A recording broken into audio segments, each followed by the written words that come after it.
Hi again then guys, and welcome to another special collaboration video as part of the Team HSG perks between myself and a Patreon supporter of the channel. If you've been around on the channel for a while, you've probably seen some of these before, and once again we are revisiting the very first Gran Turismo game with Ness in Pajamas, this time to review, as you saw in the title, the Chaser LM race car. So, of course, if you want to work with me on the channel, slap the link down below, jump over to Patreon and check out the different perks. But for now, over to Ness. Greetings from my bedroom, and welcome to episode 100 of GT Masters, with another review from a personal favorite of mine from the Gran Turismo series, the first one. Now, of course, there isn't many unique cars in this game compared to games like 2 or 6, but much of my love for this game comes from the huge nostalgia, of course, but also the super fun physics, simplicity of the cars and track selection, and its very unique style with a banger of a soundtrack and lovable car sounds. Many cars in this game are some of the most fun in the franchise due to this, and race cars are a perfect example. Even though there are only 14 race-ready cars, as I like to call them, many of them are extremely popular in this game for the sheer amount of joy they bring to the table. This car, however, the Toyota Chaser LM, isn't exactly one of those. In fact, it's one of the least liked cars in the game amongst the community, and although I wouldn't consider myself one of those people, I can totally understand where they're coming from. Now, the Toyota Chaser, even in its standard form, is a very strange car in terms of how it was represented in Gran Turismo, because at first, there was a good selection of them. This game has two different variants of the road-going Chaser, the Tourer S and the Tourer V, with the latter being the more powerful. And of course, there's this race car, which for the sequel was cut, being somewhat replaced by the TRD Chaser. But since then, I have no idea why they did this. The Toyota Chaser is no longer in the franchise, but we now have the Tom's X540 Chaser. And even stranger, it's the only Tom's model in Gran Turismo 3 through 6. And I thought including the Amuza 2000 GT1 and GT Sport a year before the road car was weird. But returning to the race car, why don't people give this car the same amount of love that the FTO, Del Sol, Cerbera, and most other race cars in the game have? I mean, it does have plenty of stuff going for it. You can win this car in the Gran Turismo Cup in the GT League section, and much like the Mazda DeMaio A-Spec and Chevrolet Camaro 30th anniversary, it's the only prize car in said event, meaning you don't have to do the events multiple times if the first time isn't the one you want. It also has a very healthy amount of horsepower, 655, which is the second most powerful out of all the race cars, behind the Viper GTSR. It should be at the very least competitive with the other race cars. No, it's not. No, it's just, as you can see from the footage, this car struggles. A lot. In fact, spoiler alert, this is by far the worst performing of all the race cars in the game. There are plenty of reasons for this, and the weight is certainly one of them. It's one of 3 race cars in the game to be over 1200 kilos, at 1259. Let's not mince words, that is bad. It's understandable, since it's kind of like a luxury version of the Supra, but you can just feel in the corners how heavy it is. Combine that with a very high torque of 332 pound-feet, and the fact that it's rear-wheel drive, the launch off the line causes tons of wheel spin, and results in the worst straight line test out of all the race cars in the game. 3.5 seconds to 60, 10.8 to 400 meters, and 18.8 to 1000. These are all with stock settings, by the way, so take that with a grain of salt. And unfortunately, that makes a big difference when it comes to racing against the AI in career mode. It's not unwinnable in most circumstances, but it's extremely difficult. On the straights, it's just not fast enough to catch up with the fastest drivers in the Impreza rally cars, GTO race cars, and the like. And around tight corners, even with the fast pace of the game, it's just too slow.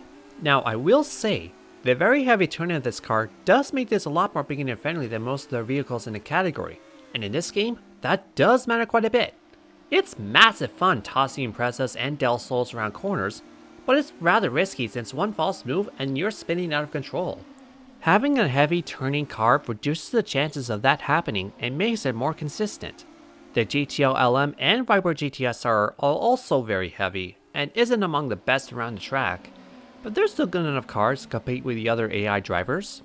With the Chaser, I used that knowledge of beginner friendliness to take a shot at the endurance races since I thought that would be where it shines. The qualifying event with soft tires didn't go well as expected, but regardless I pressed on. And at first, I was doing really well, overtaking the lead driver around lap 2, 3? I can't remember. Unfortunately, at lap 18, the second place driver overtook me because my front left tire was holding me back hard. To be fair, this is more so my fault, since I'm used to the method of endurance racing where I save pitting for a lap that's a good fraction of the total laps, for instance, lap 20 out of 60, so that I don't have to pit 3 times. Also, I was using soft tires during the race, and now it's more so because I thought the stamina of soft tires for this game specifically was the same as hard tires. Maybe I had the wrong memory, but that seemed to be the case. So if, for example, I pitted at lap 15 instead, I could have won the race more easily, but I didn't feel like retrying because moments like this feel demoralizing. It really doesn't help that visually, I don't really like the Chaser LM, but from the back specifically. I like the Chaser in its standard form, and the racing modifications for the TRD Chaser is one of my favorites. But this, it looks very cool from the front, but when racing looking at the back, it looks very understated. I hardly noticed the wheel arches at the back, making it look more boring than it should. Maybe if it was a different color, I could like it more. But oddly, this is the only race car in the game that's only available in one color. And while black is a cool color on most cars, on this one, I don't know, it just doesn't look quite right. So after failing the endurance race, I tried the GT World Cup as a whole, and I came to the conclusion that the Chaser LM only strives on one circuit, Trial Mountain. So many other tracks have way too many long straights and or tight corners that the Chaser just couldn't keep up with the AI easily. And on Grand Valley, the second hairpin is very inconsistent. It's the only corner where I occasionally spun, reducing the car's beginner friendliness. I'm pretty sure if I spent more time with this car practicing each circuit, I could earn myself a victory. But it's similar to the NSX GT2 where you have to do lots of work to keep up with the other drivers. The difference here is while the NSX you have to struggle with the car, the Chaser is where you have to struggle with the track. So all in all, I didn't want this to be as negative of a review as it is. I want to like this car more because the Chaser is a very cool car. This is one of the very few unicorns in Gran Turismo 1 and it had lots of potential. And to be fair, since you can win this car, you can use it in areas where the competition isn't as fast, like the FR event. Unfortunately, that's not many. So with that said, it's not like I have to recommend whether or not you should get this car because as I said, you're guaranteed winning this car anyways. But as far as using it, it's sadly more niche than even the NSX GT2. If you love the Chaser, which let's be honest, the love for this car is rarer than the Daihatsu Midget, then you may like this car.